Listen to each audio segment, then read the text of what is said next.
Supreme court ने राहुल गांधी के ऊपर टिप्पणी करते हुए और उनको सख्त हिदायत देते हुए कहा है कि अगर आप एक सच्चे देशभक्त हैं तो आप इस तरह की कमेंटबाजी नहीं करेंगे, इस तरह की बात दोबारा नहीं करेंगे। आखिर में ये मामला क्या है पूरा जानते हैं। देखिए, राहुल गांधी पिछले काफ़ी वर्षों से मोदी सरकार पे ये आरोप लगाते हुए आए हैं कि 2020 में भारत चीन के बीच में गालवान घाटी में लड़ाई हुई थी, काफ़ी टेंशन हो गई थी, उस समय हमारे 20 जवान भी शहीद हो गए थे। तो राहुल गांधी का कहना है कि चाइना ने 2020 में भारत की 2000 से लेकर 4000 स्क्वायर किलोमीटर ज़मीन पे कब्जा कर लिया है और वो वहाँ पे अपना फन फैलाए हुए बैठा हुआ है और भारत सरकार कुछ नहीं कर रही। भारत सरकार यानी कि मोदी सरकार, उनका कहना है कि मोदी सरकार ये फैक्ट जनता से छुपा रही है, जनता को सच्चाई नहीं बता रही, हकीकत नहीं बता रही और साथ ही साथ ये चीन से डरती है मोदी सरकार, इसीलिए उसके अगेंस्ट में कोई भी एक्शन लेने से बच रही है। ये आरोप लगाया। आपने देखा होगा कि पिछले 2 वर्षों पहले राहुल गांधी ने भारत जोड़ो यात्रा शुरू की थी और भारत जोड़ो यात्रा के दौरान वो जम्मू कश्मीर पहुंचे। कश्मीर में श्रीनगर पहुंचते हुए उन्होंने एक वक्तव्य दिया था, तब भी उन्होंने यही बात कही थी कि भारत सरकार ने जब गालवान घाटी का भारत सरकार का इनसे डेडलॉक फंसा, उस दौरान चीन ने हमारी 2000 से लेकर 4000 स्क्वायर किलोमीटर ज़मीन को कब्जा कर लिया है और मोदी सरकार ऐसी सो रही है। तो फिर ये मामला गया कोर्ट में। अच्छा, ये कोर्ट में कैसे गया?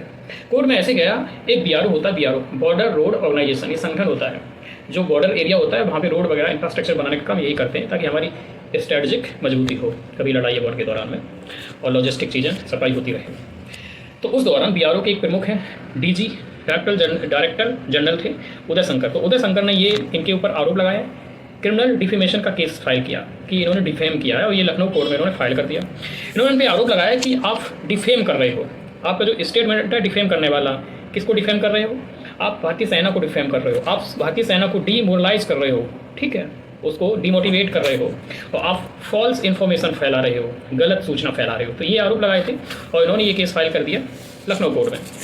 इसके रिएक्शन में राहुल गांधी फिर सुप्रीम कोर्ट चले गए, सोचा सुप्रीम कोर्ट से कुछ इनको राहत मिल जाएगी। सुप्रीम कोर्ट गए तो सुप्रीम कोर्ट ने इनको इंटरिम रिलीफ तो दे दिए, लेकिन इन पर कुछ प्रश्न भी उठाए हैं। जो बेंच सुनवाई कर रही थी उसको लेड कर रहे थे आपके दीपांकर दत्ता की बेंच थी, उन्हीं ने ये मामला पर बात की। हुआ क्या, उन्होंने कुछ क्वेश्चन पूछे राहुल गांधी से। उन्होंने कहा ये बताइए कि आपको कैसे पता है कि 2000 से 4000 स्क्वायर किलोमीटर चीन हमारी ज़मीन को कब्जा किए बैठा हुआ है, आपको कैसे पता? आपके पास कोई डेटा है, कोई मिलिट्री का डेटा है, कोई सैटेलाइट की पिक्चर है, कुछ है या नहीं है? दूसरा क्वेश्चन ये किया कि क्या आप उस समय थे वहाँ पे, आपको कैसे पता है? तीसरा जो कि सबसे ज़्यादा इंपॉर्टेंट है, जो कि सही भी बात है, कोर्ट ने कहा कि आप ये मुद्दा संसद में क्यों नहीं उठा रहे हो? आखिर में पार्लियामेंट किस चीज़ के लिए बनी है? पार्लियामेंट में हो हल्ला करते हो और यहाँ पर ये मुद्दा उठा रहे हो। भाई, ये पब्लिक डोमेन में ये मुद्दा क्यों उठा रहे हो?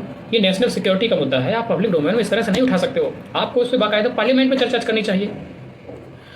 तो ये सारी बातों बाद में इनको हिदायत दी कि आप, यदि उन्होंने सीधा ऐसे कहा, मैं पढ़ के सुनाता हूँ, यदि आप सच्चे भारतीय हो तो आप ऐसी बात दोबारा नहीं करोगे, ठीक है?